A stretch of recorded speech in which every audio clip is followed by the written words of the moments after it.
BJP सरकार down down down down down down BJP सरकार down down down down down अरे उदित प्रधान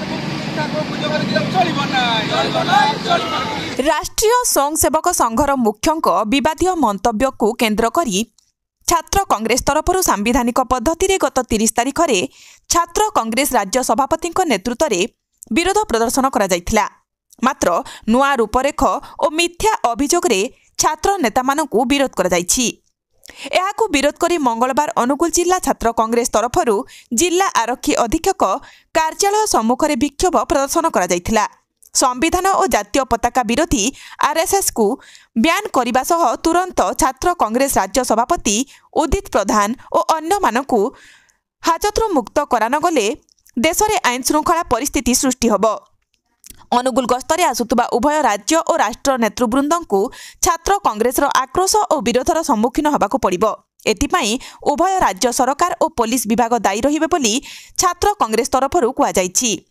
ए कार्यक्रम में जिला छात्र कांग्रेस सभापति प्रद्युम्न साहू नेतृत्व में छात्र नेता मानस विश्वाल, विभूतिभूषण देहुरी, देवाशीष देहुरी, सूरज परिड़ा, देशराज प्रधान, युवनेता सुजित देहुरी, संतोष देहुरी, संग्राम बेहरा बहु छात्र उपस्थित थिले।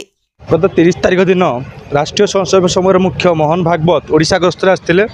गत किछि दिन तले मोहन भागवत गोटे देश विरोधी मंतव्य देते कि राम मंदिर प्रतिष्ठा है पर ही भारत स्वाधीनता आसटा कि आम स्वाधीनता संग्राम मान प्रति गोटे अपमान ताकू विरोध करी से दिन ओडिशा प्रदेश छात्र कांग्रेस सभापति उदित प्रधान नेतृत्व में आम 7 जन सहकर्मी गणतांत्रिक उपाय कला पताका प्रदर्शन करते किंतु अगणतांत्रिक भाव पुलिस कला पताका प्रदर्शन करने अभियोग मिथ्या अभियोग लगे कि पुलिस को आम छात्र नेता मैंने बाड़े मिथ्या अभियोग लगे कोर्ट चालाण कर जेल पठाई। यह विरोध करी आज आम एठारे बीजेपी सरकार मोहन माझी नरेंद्र मोदी कुशबदिया दाह करने विक्षोभ करुचु। आगामी दिन में जेलू जदि जमीन न मिले कि आगामी से जेल रुहंती ताहले छात्र कांग्रेस तरफ राजरास्ता लड़ई हम लड़ई को व्यापक तीव्रतर करा जीवो। आमर मोहन भागवत गस्तरे आमर छात्र कांग्रेस किसी कर्मी कला पताका प्रदर्शन करते पुलिस ओडिशा राज्य सरकार तथा पुलिस प्रशासन